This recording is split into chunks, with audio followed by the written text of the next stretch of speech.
आज मैं फिर से 10 ऐसे क्वेश्चन जो मुझे पेरेंट्स ने पूछे हैं अपने बच्चों के करियर के रिगार्डिंग, आज वो पेरेंट्स के नाम के साथ उसके सही और एक्यूरेट आंसर देने की कोशिश करूंगा। आप इस वीडियो को पूरा देखना, शायद आपके भी क्वेश्चन यही हो तो आपको भी एक सही गाइडेंस मिल जाएगा। 12th के बाद करियर को लेकर आप पेरेंट्स के मन में जो कंफ्यूजन था उस पर मैंने पार्ट 1 बनाया था। वहां पर भी मैंने 5 क्वेश्चन पेरेंट्स के नाम के साथ उनके आंसर दिए थे।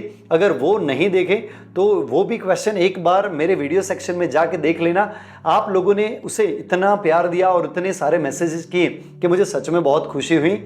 लेकिन सवाल अभी भी बहुत सारे हैं। बहुत सारे पेरेंट्स ने मुझे बहुत कमेंट्स किया है और बहुत सारे क्वेश्चन भी पूछे हैं करियर के रिगार्डिंग। इसलिए मैंने जैसे बताया था मैं पार्ट 2 जल्दी ही अपलोड करूंगा। आज फिर से जो पेरेंट्स ने मुझे फेसबुक या इंस्टाग्राम पर क्वेश्चन पूछे हैं उनके नाम के साथ, उनके क्वेश्चन के साथ एकदम एक्यूरेट जवाब देने की कोशिश करूंगा। मेरे जवाब एकदम लीगली करेक्ट और बेनिफिशियल होंगे ताकि आपको और आपके बच्चे को सही नॉलेज मिले और आप एक स्मार्ट करियर मूव ले सके और सक्सेस बन जाए।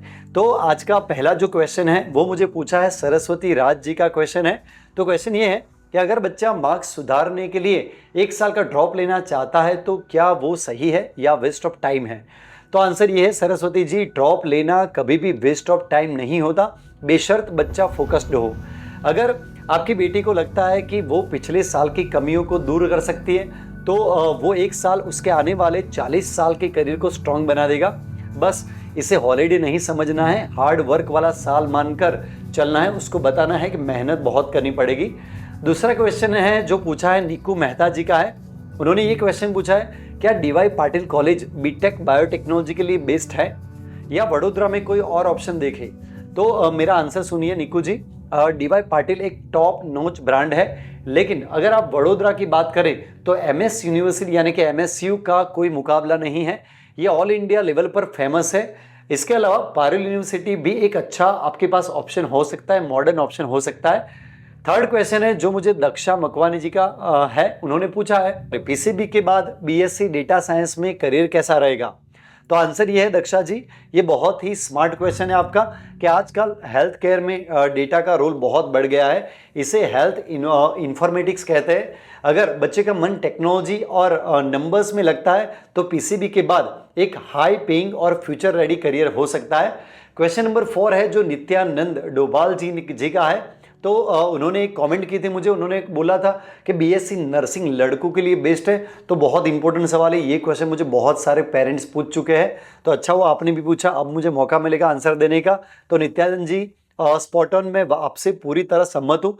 आज के टाइम में मेल नर्सेज की डिमांड बहुत ज़्यादा है, खासकर इमरजेंसी और क्रिटिकल केयर में लड़कों के लिए बहुत बढ़िया सैलरी ग्रोथ हो सकता है। क्वेश्चन नंबर 5 सुनील कटारिया जी ने पूछा है, मुरादाबाद से पूछा है।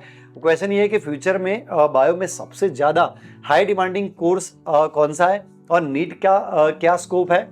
तो आंसर सुन लीजिए सुनील जी, नीट तो एवरग्रीन है ही, पर आने वाले टाइम जेनेटिक्स, माइक्रोबायोलॉजी और बायो इन्फॉर्मेटिक्स का है। अगर बच्चा मेडिकल में जाना चाहता है तो नीट दे, वरना रिसर्च फील्ड में भी बहुत बड़ा पैसा है, नाम है। क्वेश्चन नंबर 6 अंजलि अनिल चावला जी का है।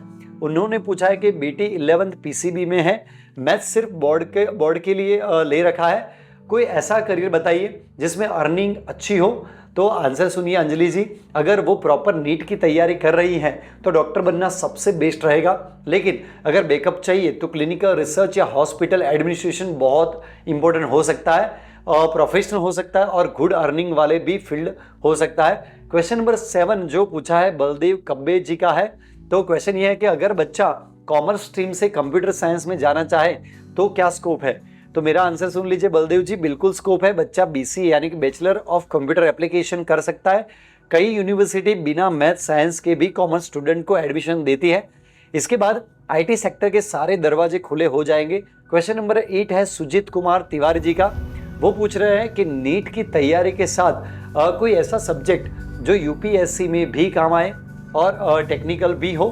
तो आंसर सुनिए सुजीत जी, बच्चे को बीएससी ऑनर्स इन एंथ्रोपोलॉजी या बॉटनी जूलॉजी दिलाइए। ये सब्जेक्ट यूपीएससी के ऑप्शनल पेपर में बहुत ज़्यादा स्कोरिंग होते हैं और टेक्निकल नॉलेज भी उनके अंदर आता है। क्वेश्चन नंबर 9 है अर्चना राजा जी का। क्वेश्चन है बेटी क्रिएटिव है, क्या मेडिकल के अलावा कोई ऐसा फील्ड है जहां सैलरी अच्छी हो? और वर्क लाइफ बैलेंस बना रहे, तो आंसर है अर्चना जी, आपकी बेटी के लिए साइकोलॉजी काउंसलिंग या न्यूट्रिशन एंड डायटेटिक्स बहुत ही शानदार होगा।